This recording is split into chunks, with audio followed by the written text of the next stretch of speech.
Rome began with a murder and ended with an empire so vast it ruled over 5 million square kilometers and 70 million souls. This is the brutal, beautiful rise of Rome by your favorite historian. Greetings, you curious souls. I'm your guide through time, and today we're unraveling the rise of Rome, a saga of God's betrayal and sheer grit. From mud huts to marble palaces, from laws to wars, you will see how one city shaped everything. Your language, your roads, your very world. Stick around, trust me, you'll want more of this. Let's begin where Rome does, in the mists of myth. Picture this, Alba Longa, a Latin city, 1200 BC. Twin boys, Romulus and Remus, sons of Mars, the war god, and a priestess are born. Their great uncle, a jealous tyrant, drowned them in the Tiber River. But fate had other plans. A she-wolf, yes, a she-wolf fishes them out, nurses them in her den. Raised by a shepherd, and they grow into fierce young men. They dream of a city of their own. But here's the twist. They argue over where to build it. Romulus kills Remus in a fit of rage. And on that blood-soaked hill, Rome is born in 750 BC. But Rome wasn't built by heroes. It was built by outcasts. Romulus, now king, declares it an asylum city. Thieves, outcasts and rogues flood in. But there's a problem. No women. So Romulus stages a festival, lures the Sabine tribes, ancient Italian people, and in one of history's most infamous betrayals, they abduct their daughters, infamously known as the rape of the Sabine Women, and the world would never be the same. Fast forward to 509 BC. Rome's kicked out its kings and birthed a republic. Power splits between patricians, the posh elites, and the plebeians, the working lot. Rome was now ruled by law, not by crowns. The people had a voice, but it's no fairy tale. The plebs fight tooth and nail for rights. By 450 BC, they win the 12 tables, laws carved in stone for all to see. Then the Concilium Plebis, a people's council and tribunes to protect them. Still, equality was hard won. It took generations before the commoners' plebeians won equal rights to the patricians. But Rome grew strong through struggle. Slow progress. But by 287 BC, even wealthy plebs, the equestrians matched the patricians' clout. Now, here's where it takes a significant turn. By 264 BC, Rome had a formidable military. They waged wars, hence beginning of the Punic Wars. After defeating the mighty Carthage in the Punic Wars from 264 to 246 BC. Rome then go on to crushes its rival, swallows North Africa, Spain, and more. By 130 BC, it wasn't just a city. It was dominant Mediterranean superpower. But power breeds greed. Consul Marius, a prominent general in the Roman military, reforms the army, transformed the military into a professional force. Pays soldiers, veterans were rewarded with land. And the loyalty to Rome was replaced by loyalty to generals. Rich men by private legions. Corruption festers. In 88 BC, Marius's rival General Sulla marches into Rome waging war against Marius, Rome itself and the Roman law. Civil war tore through the Republic. Blood in the Senate, fear in the streets. Sulla, the dictator, wins, crowns himself consul, and the Republic starts to crack. But the world truly held its breath in 49 BC, when General Julius Caesar, fresh from conquering Gaul, modern-day France and Belgium, crossed the Rubicon River with his army and returned to Rome. He was about to go against the very Senate of Rome.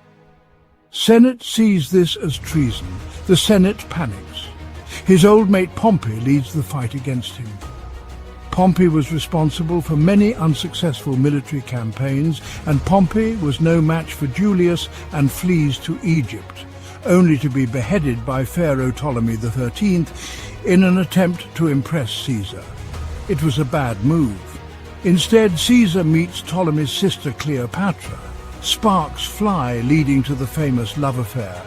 Cleopatra, one of the most famous women in history, often portrayed as a symbol of beauty, Cleopatra's charm, intelligence and political skills teamed up with Julius to regain her throne in Egypt.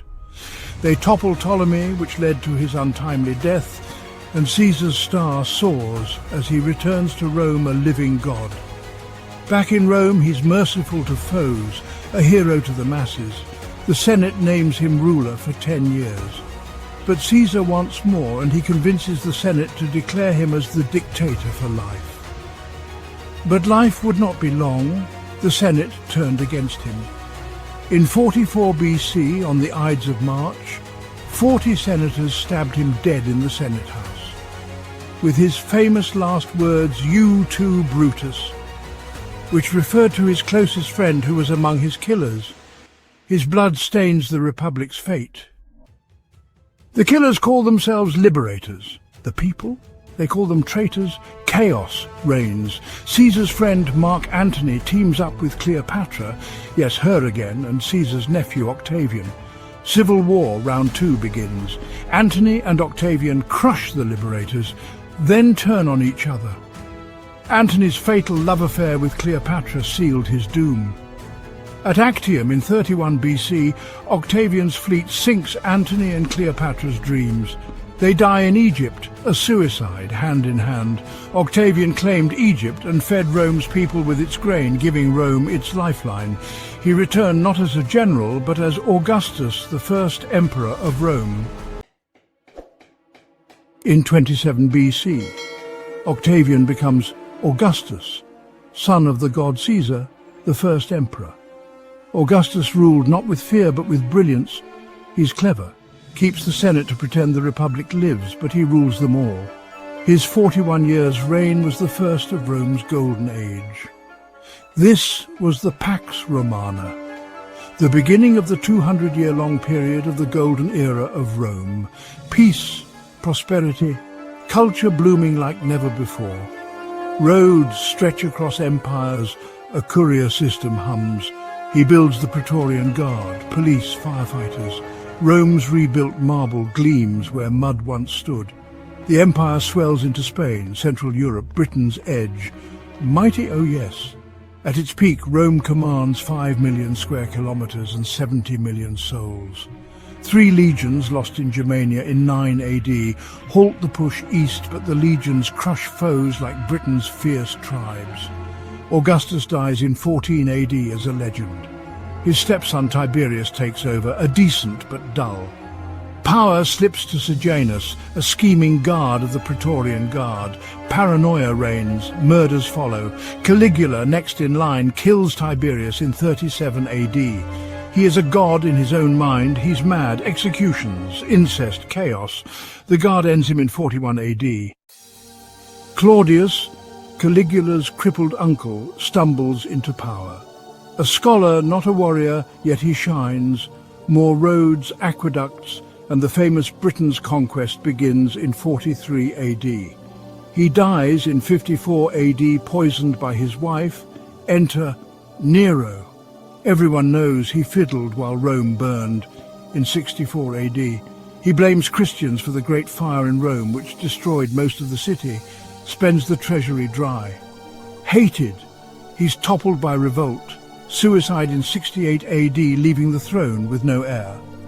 4 men fight for the throne in 69 AD, the year of 4 emperors.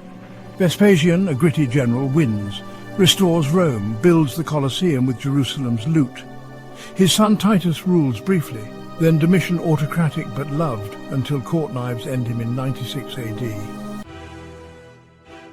The 2nd century brought emperors chosen not by birth, but by merit, stability under the Nerva-Antonine emperors.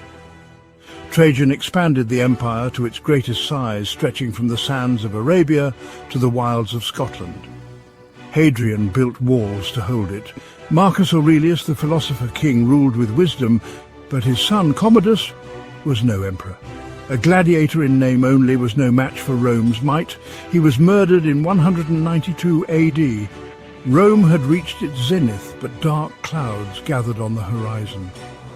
For centuries, Rome ruled a quarter of the world's people. Its legions were unbeatable, its roads and laws enduring with a flourishing culture.